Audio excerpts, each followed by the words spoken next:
Kur një djalë ndeshet me një tufë prej 6 uqërish të uritur në pyllin pra shtëpisë së tij, ai është i sigurt se jeta e tij ka marrë fund.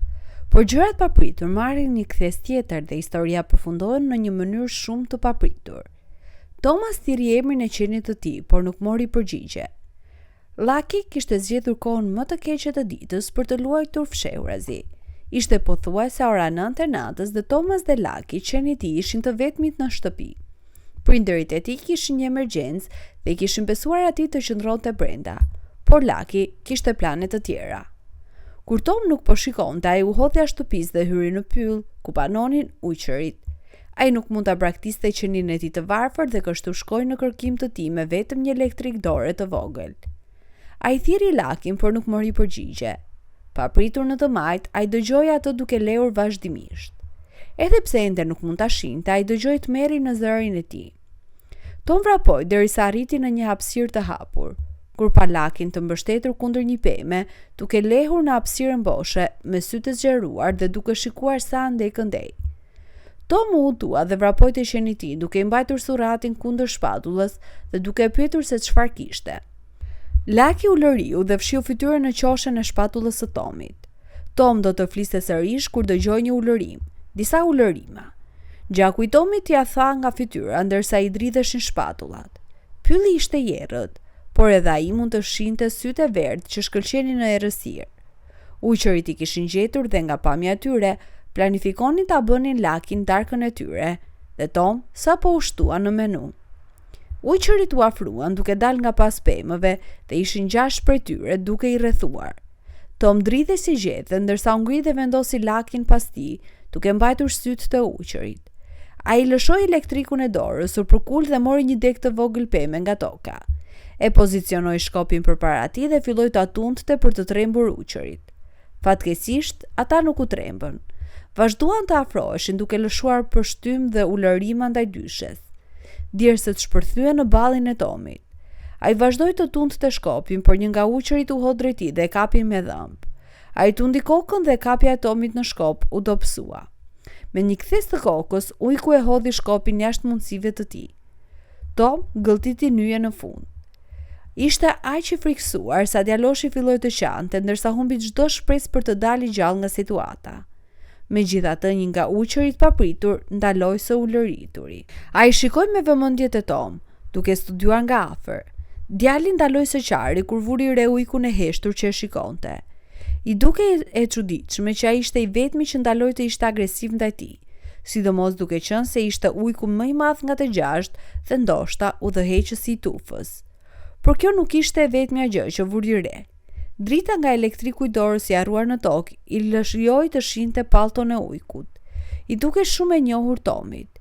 Ishte kryesisht gri, por kishte një model të veçantë me leshë të bardhë dhe të zi në gjymtyrët e përparme dhe putrat. Rajet e zemrës së Tomit u shpëtuan dhe sytë u mbushën me lot. Ai do t'i njinte ato putra kudo. Jack, thiri ai ujku ndërsa kujtimet e së kaluarës së tyre të përbashkët i mbushën mendjen. Familja e Tomit nuk kishte jetuar gjithmonë kaq pranë pyllit. Prindërit e tij kishin jetuar gjithë jetën në qytet, por pak pas martesës vendosën të zhvendoseshin në një vend më të izoluar. Disa muaj pas u vendosën në shtëpinë e tyre të re, nëna e Tomit mbeti shtatzan me të. Ai lindi gjatë një stuhie shiu. Mamia që e solli në jetë rrezikoi gjithçka duke ardhur në shtëpinë e tyre të vetmuar në pylla të natë. Pas një lindje të gjatë dhe të vështirë, zëri një foshnje që qante mbushi ajrin e mëngjesit. Duke u rritur i rrethuar nga natyra, Thomas lulëzoi në bukurinë e jashtme. Për shqetësimin e nënës së tij, ai eksploronte pyllin pafund dhe gjithmonë kthehej mbuluar me baltë. Pavarësisht ankesave të nënës, ai mbeti vendosur për të eksploruar natyrën çdo ditë.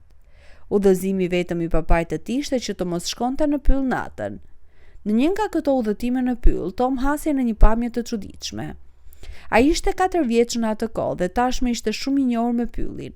Në një nga shtigjet e tij të preferuara, Tom vuri re një figurë të vogël disa metra përpara tij. Ai e shikoi me sy të ngushtuar, duke u përpjekur të shinte më qartë, por pa sukses. U afrua te figura e vogël në heshtje dhe kur u afrua, vuri re ngritjen dhe uljen e shpejtë të barkut të kafshës. Përmendjen e tij fëminore i duke si një qenush i vogël, por kur shikoi të merrte babain e tij, Babai e dinte që nuk ishte një qenush i zakonshëm. Instinkti i tij i parë ishte të fshinte djalin e tij pas vetes, por Tomi ishte shumë kurioz dhe vazhdoi të hitte syt. Babai i Tomit menjëherë njohu këlyshun e ujkut dhe dinte që nëna e tij nuk mund të ishte shumë larg. Këlyshi duke i sëmur dhe me frymë të shkurtër, por babai i Tomit kishte frikë për jetën e djalit të tij dhe filloi të tërhiqej. Nuk mund të rrezikonte që nëna e këlyshit të vogël t'i gjente kaq pranë tij. Ai ndaloi kur dëgjoi një tingull të çuditshëm, një ulërim të dhimbshme që jehonte në përpyll. Kafsha dukej sikur po vuante. Babai dhe djali nuk kishin nevojë të shkonin shumë larg. Një figurë më e madhe shtrihej në dyshemen e pyllit. Babai i Tomit vendosi të zbulonte se çfarë ishte. I tha djalit të tij të qëndronte në vend dhe ju afrua. Ujku ishte shtrirë dhe disa lëndime që dukeshin si plan nga armë zjarri në trupin e tij. Siç ndodhi, ujku i lënduar ishte një nën. Babai i Tomit bëri lidhjen me saj dhe këlyshi disa metra larg. Zemra e tij u mbush me dëmshuri për kafshën që vuante. Ujku qëndronte pranë tij, qartësisht i lënduar dhe duke kërkuar ndihmë me sytë e saj të dëshpëruar. Por ai ishte i kujdesshëm. E dinte që ujku ishte i egër dhe potencialisht i rrezikshëm. Pavarësisht gjendjes së saj, përveç kësaj, ai nuk mendonte se ajo do të mbijetonte. Duke parë sa të rënda ishin lëndimet, babai i Tomit u përball me një vendim të vështirë. A duhet ta ndihmonte ujkun dhe kur çdo shpresë duke e humbur, para se të zgjidhte luftën e tij të brendshme, nëna mbylli syt dhe mori frymën në fundit. Babai i Tomit pshërtiu dhe u kthye nga i biri. Shikoi pa thi dhe pa këlyshin e vogël të ujkut. Meqense nuk mund të ndihmonte nënën e tij, ai vendosi të ndihmonte të paktën këlyshin e vogël. E solli këlyshin në shtëpi dhe thirri një veteriner. Për fat të mirë, këlyshi ishte vetëm i uritur dhe i dehidratuar, të nuk kishte pësuar lëndimet e nënës së tij. Duke ditur mirë se një kafshë e egër si ujku nuk mund të zbutet, babai i Tomit kishte çdo qëllim ta lëshonte këlyshin përsëri në pyll, sapo të shëroi plotësisht. Por edhe ai e dinte që një këlysh ujku kaq i vogël nuk do të mbijetonte shumë gjatë në të egra pa nënën e tij. Përsëri ai u përball me një vendim të vështirë. Ai pa se sa mirë shkonin djali i tij dhe këlyshi i ujkut, duke luajtur gjithmonë në buzë të pyllit. Ndoshta mendoi ai, këlyshi mund të jetë një shok i mirë për djalin. Tom ishte fëmijë i vetëm dhe meqense jetonin kaq larg qendrës së qytetit, nuk kishte shok për të luajtur.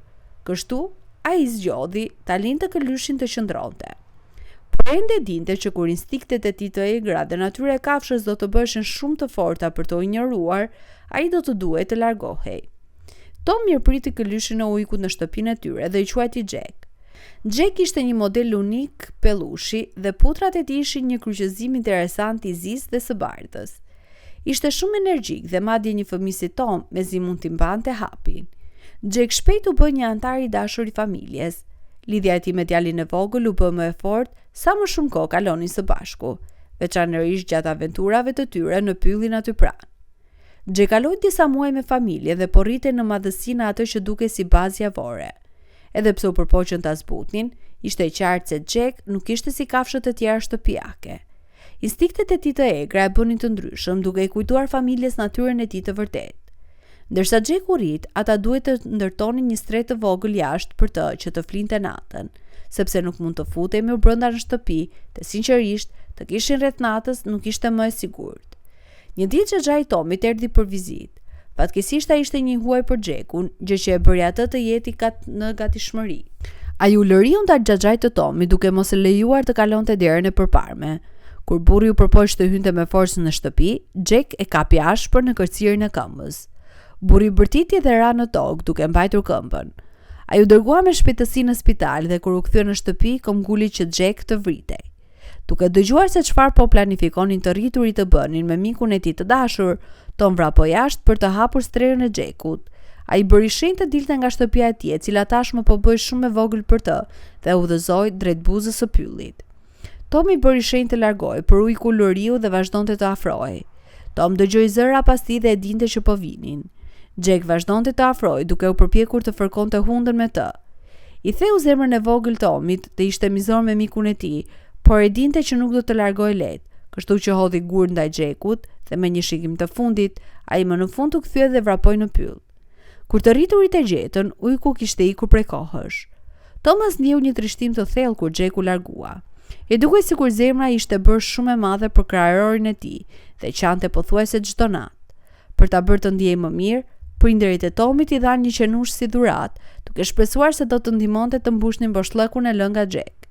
Edhe pse Lucky solli pak lumturi, Thomas I mungonte miku I tij I veçantë I ujkut. Kaluan disa vite dhe Tom, tani 8 vjeç, nuk shkonte më në pyll aq shpesh sa dikur. Sa herë dëgjonte një ujk duke u lëritur, ai kujtonte Jackun. Nuk mendonte kurrë se do ta shinte përsëri, dhe kështu emocionua dhe u friksua kur u ndesh përsëri me të atë natë. I lumtur sepse po shinte mikun e tij të vjetër dhe I friksuar sepse 5 ujqërit e tjerë ende nuk ishin tërhequr, ai shikoi Jack dhe thirrri emrin e tij përsëri. Veshët e ujkut u ngritën nga zëri I mikut të tij të vjetër. Pastaj ndodhi diçka e paimagjinueshme. Jack u kthye me shpinë nga Tom dhe u përball me ujqërit e tjerë duke u lëritur ndaj tyre. Ujqërit e tjerë hezituan, por Jack vendosi që uria e tyre ishte më e madhe se frika nga ujku më I madh. Ata u lëritën përsëri ndaj Jackut dhe njëri u hodh drejt tij. Tom bërtiti nga tmerri duke friksuar për sigurinë e mikut të tij, por brenda pak sekondash Jack e kishte ujkun tjetër në shpinë duke nënshtruar. Të tjerët ndoqën shembulli dhe me një shikim të fundit plot mall te Tomi dhe Lucky, ata ikën në pyll. Tom shërëtiu I letësuar. Jack u kthye dhe shikoi, dhe zemra djalit të vogël u ndal për një çast. Miku I tij humbur prej kohësh ishte pikërisht para tij, por kur Tom zgjati dorën për ta ledhatuar, Jack u tërhoq dhe vrapoi përsëri në pyll. Lotët rodhën në fytyrën e djalit të vogël. Ai ishte I lehtësuar që mbijetoi situatën e frikshme dhe I lumtur që pa mikun e tij të dashur Jack. Megjithatë, ai e dinte që kjo mund të ishte hera e fundit. Të thuash lamtumir Jackut, solli një përzierje emocionesh në zemrën e Thomas. Edhe pse ndjej I trishtuar për mundësinë të mos e parit kurrë Jackun përsëri, Thomas gjeti ngushëllim duke ditur që miku I tij po ja dilte mirë në të egra. Me një zemër të rëndë, Thomas mori Luckyn dhe u nis për në shtëpi, duke mbajtur kujtimet e aventurave të tij të kaluara me Jackun. Kur arriti në shtëpi, mori shortimin e jetës së tij. U ndje keq që I bëri prindërit të shqetësoheshin, por gjithashtu nuk u mundua të shpjegonte veten apo të tregonte atyre se pa Jack. Do të ishte sekreti I tyre I vogël. Megjithatë, kur shkoi të flinte atë natë, fjeti me një buzëqeshje të madhe në fytyrë. Çfarë historie e jashtëzakonshme apo jo? Ato do të guxoni të hynit në pyll natën për të marrë qenin tuaj? A keni përjetuar ndonjëherë një mirësi kaq të jashtëzakonshme nga një kafshë egër? Ndani përvojat tuaja me ne.